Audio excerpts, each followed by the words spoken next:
IBN 7 हौसला है। और राजस्थान सरकार ने कांग्रेस अध्यक्ष सोनिया गांधी के दामाद रॉबर्ट वाड्रा की जमीन अपने कब्जे में ले ली। बीकानेर की यह जमीन वाड्रा की कंपनी स्काईलाइट हॉस्पिटैलिटी के नाम थी। आरोप है कि यह जमीन फर्जी कागजात के जरिए आवंटित करवा के वाड्रा को बेची गई थी। हालांकि कांग्रेस ने आरोप लगाया है कि बदले की कार्रवाई है।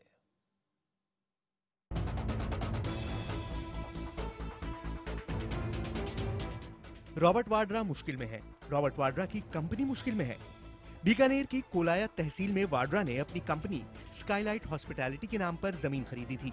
आरोप थे कि ये जमीन फर्जी कागजात बनवाकर महाजन फील्ड फायरिंग रेंज के विस्थापितों के नाम से आवंटित करवाकर वाड्रा की कंपनी समेत कुछ अन्य को बेच दी गई थी।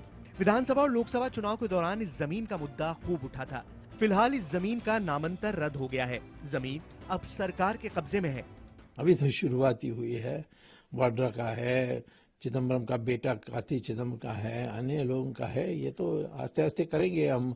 ये ऐसा नहीं करेंगे जैसे और कोई समाचारी देश में नहीं है।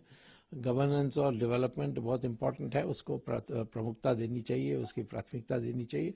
लेकिन जिन लोगों ने भ्रष्टाचार किया उनको किसी को छोड़ना नहीं है। वाड्रा ने 2010 में जमीन कोलाया तहसील के गजनेर और गोलियरी गांव में खरीदी थी। जमीन की खरीद में इस फर्जीवाड़े का खुलासा 2010 में ही हो गया था, लेकिन कांग्रेस की गहलोत सरकार ने इस पर कोई कार्रवाई नहीं की। फिलहाल कांग्रेस नेताओं का कहना है कि राजस्थान सरकार बदले की भावना से कार्रवाई कर रही है। कानून अपना काम करता है, लेकिन बदले की भावना से कोई भी कदम अगर सरकार उठाएगी तो वह दुर्भाग्यपूर्ण होगा। अभी तो ये सारी बातें सरकार ही कह रही है, अदालत तो नहीं कह रही है। तो सरकार तो लगातार इस तरीके की कोशिशें कर रही है कि वाड्रा को परेशान किया जाए।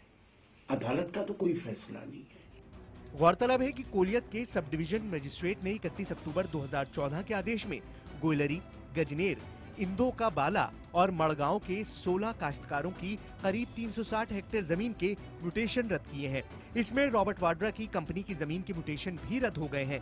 तहसीलदार ने जमीन खारिज करने का प्रस्ताव उपखंड अधिकारी को भेजा था। Bureau report, IBN 7।